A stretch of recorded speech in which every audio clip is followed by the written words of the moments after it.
So continuing with the third chapter, that is your properties of steam. So today we will discuss thermodynamic process of vapor. So what are the thermodynamic process? That is your constant volume process, that is isochoric, constant pressure process, that is isobaric process, constant temperature process, that is isothermal process, reversible adiabatic process, that is also known as your isentropic process or constant entropy process, and polytropic process, that is Pv to the power n is equal to constant. So first we will discuss that is your isobaric process. So isobaric process, what we will discuss? We will discuss how we represent isobaric process in PV, TS and HS diagram. So isobaric heating, basically we are discussing here isobaric heating. So we let the initial condition of steam being be wet, that will be your wet steam, and after having drainage fraction x1, and after heating the final condition of heating, final condition of the steam is superheated, that is your state 2 or point 2, having pressure P1 is equal to P2.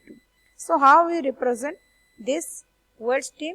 Initially condition is wet steam. How when you are going to heat in constant pressure, it becomes superheated steam. So see here the blue color line. This blue color line is your what?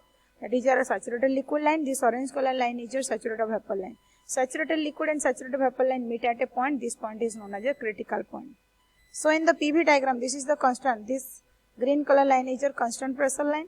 So initially steam is wet, having drainage fraction is x1. So here we are representing the point 1 at this constant pressure line, okay, in the wet region, because it is a wet steam having drainage fraction x1.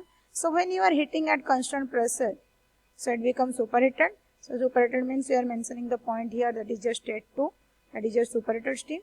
So here pressure is equal to P1 is equal to what? P2, that is equal to P, constant pressure. Okay.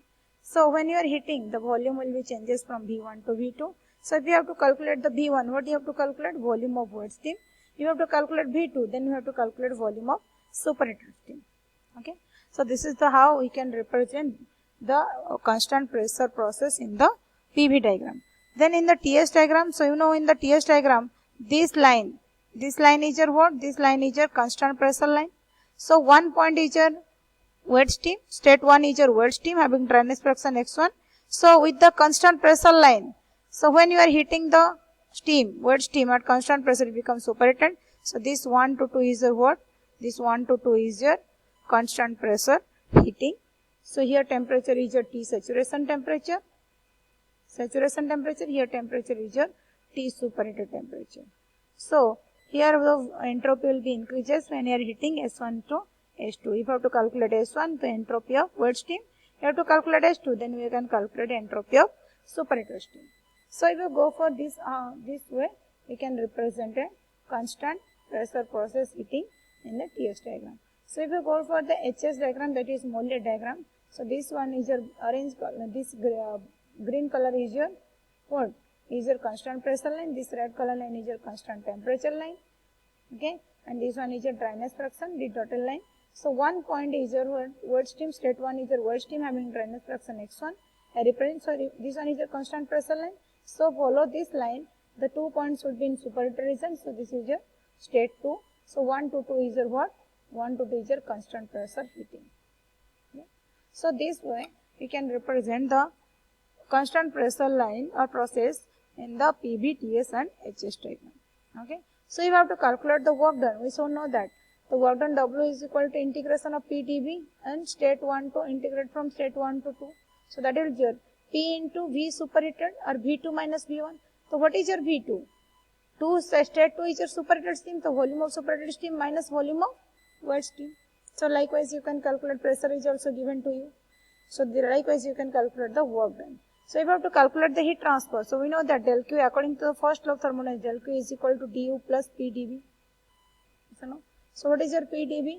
P into volume of superheated steam minus volume of wet steam. Okay. So that will be equal to, what is your internal energy? U is equal to U superheated minus U1. Clear? So integration of PdV, that is. So U plus PV. So I can write that U superheated 2 plus P2V superheated. So U plus PV is equal to what? Enthalpy. Enthalpy is equal to internal energy plus product of pressure. So minus of U1 plus P1 V1. So that is equal to H1. So enthalpy of superheated steam minus enthalpy of world steam, that will be give us what? Heat transfer.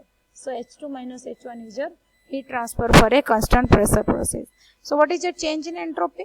That H2 minus S1. So what is your 2? State 2 is your superheated. The entropy of superheated steam minus entropy of world steam. So likewise you can calculate work done, heat transfer and change in entropy. Change in internal energy U2 minus U1. So state 2 is your superheated steam here and state 1 is your world steam. So accordingly you can put. So basically you have to see what is your state 1 and state 2 of steam.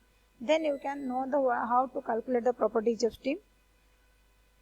So then you can put the formulas. Okay, then we will discuss constant volume process. What is a constant volume process?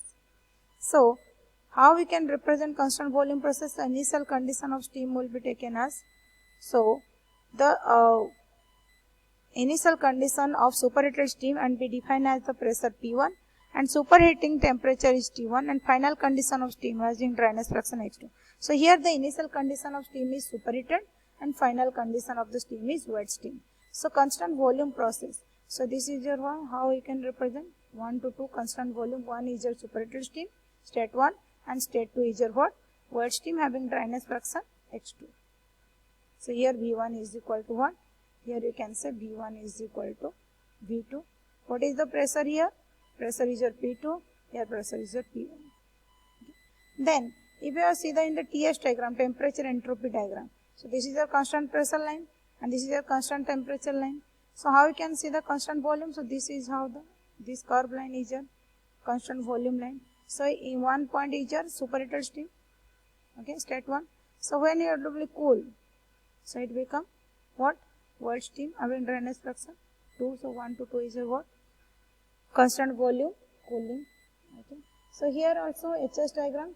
This is your constant volume process. So 1 is your superheated steam at pressure P1 and 2 is your superheated wet steam at pressure P2. So this is your H2 and here pressure state 1 is at superheated region at pressure P1 and state 2 is your wet steam having pressure P2. So this how this way you can represent is your constant volume process. So how we can calculate? So here how to calculate the volume of superheated steam? You know that how to calculate the volume of superheated steam? Volume also. Before calculating the volume of superheated steam you can calculate, but you don't know what is the state 2. You know that the initial condition of steam is superheated, but we don't know what is your state 2. So to know the state 2, what you have to calculate? We have to calculate the dryness fraction H2. You have to calculate dryness fraction H2. So you know that volume V1 is equal to V2.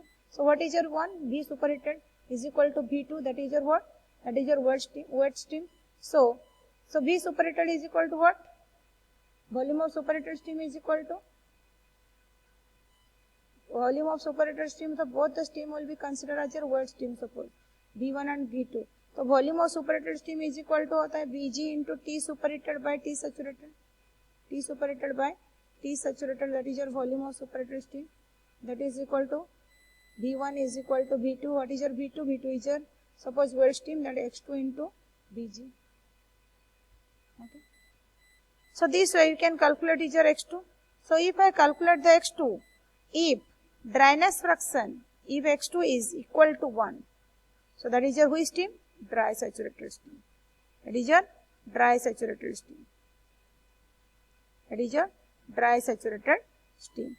If X2 is equal to 0, then that is your saturated liquid.